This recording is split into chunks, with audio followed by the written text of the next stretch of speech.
Assalamualaikum warahmatullahi wabarakatuh. Perkenalkan, nama saya Puji Pera Monika, Tadris Bahasa Indonesia kelas 2B. Baiklah, hari ini saya akan menjelaskan materi tentang fonetik.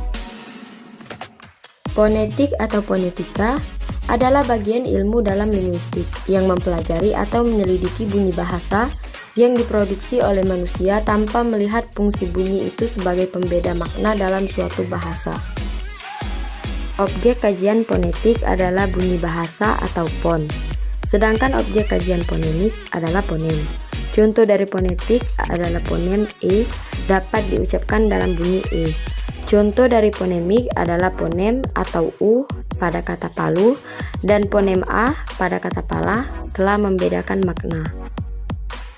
Sejarah perkembangan fonetik menurut para ahli. Berikut ini beberapa sejarah perkembangan fonetik menurut para ahli dan pengertian fonetik. Menurut para ahli, fonetik merupakan bidang kajian ilmu pengetahuan yang menelaah bagaimana manusia menghasilkan bunyi-bunyi bahasa dalam ujaran, menelaah gelombang-gelombang bunyi bahasa yang dikeluarkan, dan sebagaimana alat pendengaran manusia menerima bunyi-bunyi bahasa untuk dianalisis oleh otak manusia. 1. Menurut Gores Perab, fonetik adalah ilmu yang menyelidiki dan menganalisa bunyi-bunyi ujaran yang dipakai dalam tutur, serta mempelajari bagaimana menghasilkan bunyi-bunyi dengan alat ucap manusia. Fonetik merupakan bidang yang berkaitan erat dengan kajian bagaimana cara manusia berbahasa, serta mendengar dan memproses ujaran yang diterima. Lebih lanjut, fonetik ini sangat berguna untuk tujuan-tujuan seperti pengajaran diksi, penguasaan ujaran bunyi-bunyi bahasa asing, perbaikan kualitas bertutur bagi mereka yang menghadapi masalah kurang daya dan pendengarannya. Secara umum, fonetik dapat dibagi menjadi 3 bidang kajian, yaitu fonetik fisiologis, akustik, dan fonetik auditoris atau fonetik persepsi. Tentang pengucapan atau penghasilan bunyi ujar, sistem bunyi suatu bahasa, gabungan kata fonetik, fonetik akustik, fonetik artikulatoris, dan fonetik auditoris.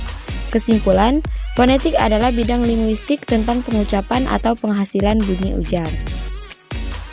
Arti lainnya dari fonetik adalah sistem bunyi suatu bahasa, ketidaklancaran berujar yang terkait dengan kajian fonetik. Masalah ketidaklancaran berujar oleh penutur ini dapat dilihat dari segi atau keadaan kelemahan organ pertuturannya, keadaan suaranya atau terutama dari segi nada dan kenyaringan, dan kelancaran berujar. Permasalahannya bisa disebabkan oleh kegagapan, kelumpuhan saraf otak, belahan langit-langit mulut, dan rusak pendengaran.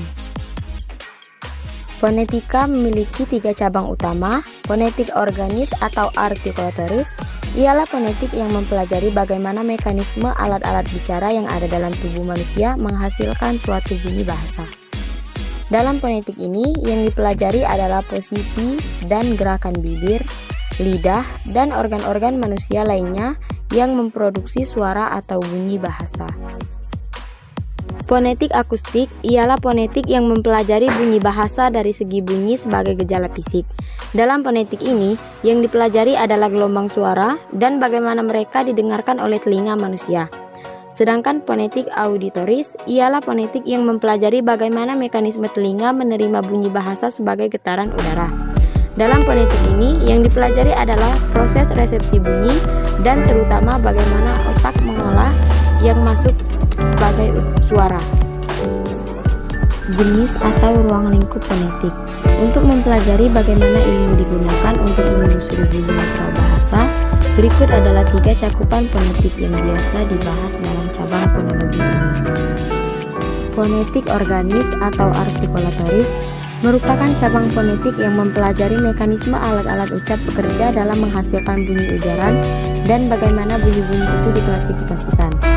Fonetik akustik mempelajari bunyi bahasa sebagai peristiwa fisik dan menyelidikinya dari segi frekuensi getaran, amplitude intensitas, dan timbre.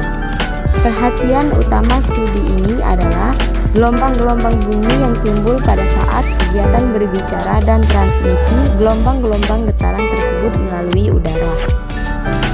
Fonetik auditoris mengungkap mekanisme penerimaan bunyi-bunyi bahasa oleh telinga. Perhatian utamanya adalah pada persepsi gelombang-gelombang bunyi oleh telinga pendengar, baik yang berkenaan dengan fisiologi telinga dan alat-alat dengar yang terkait maupun berkenaan dengan psikologi persepsinya. Contohnya, pada bunyi B dan P dalam bahasa Indonesia, posisi mulut saat mengucapkannya sama. Beda dari kedua bunyi itu hanyalah bahwa pada B, pita suara digetarkan sedangkan pada P tidak. Dengan demikian, dikatakan bahwa B adalah bunyi bersuara dan P nirsuara. Contoh pasangan lainnya adalah Z atau bersuara dan S nirsuara, atau G bersuara dan K nirsuara.